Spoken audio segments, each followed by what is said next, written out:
C'était l'un des déplacements les plus attendus de la visite du garde des Sceaux, la maison d'arrêt de Saint-Pierre.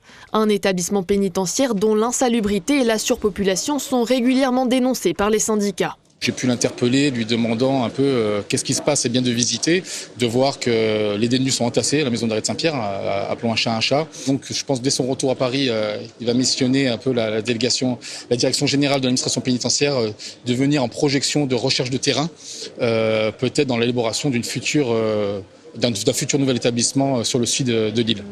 En effet, plus tôt dans la journée, Gérald Darmanin le confirme, il y aura une nouvelle prison à La Réunion, mais le foncier reste le principal point de blocage.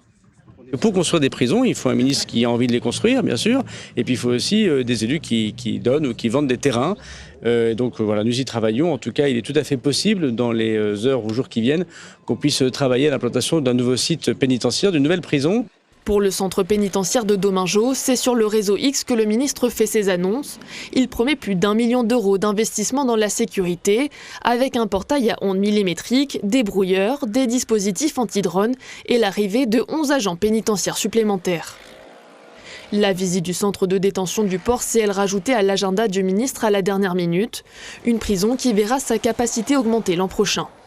Je suis venu confirmer, après les 6 millions d'aujourd'hui à Saint-Benoît pour le tribunal, la nouvelle prison qui aura lieu, qui sera inaugurée l'année prochaine, en 1 an et demi. Désormais, on fait des prisons au port.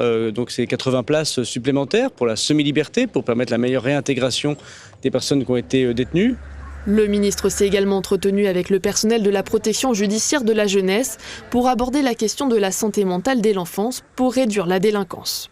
C'est la prévention qui est vraiment le levier qu'il faut développer, car un certain nombre de situations que l'on rencontre, de difficultés que rencontrent ces jeunes qui sont délinquants, trouvent leur source souvent dans leur enfance et parfois même avant même leur conception avec ce trouble lié à l'alcoolisme fœtal. Pour accompagner les jeunes, la PJJ renforcera ses rangs avec 70 postes supplémentaires à l'échelle nationale.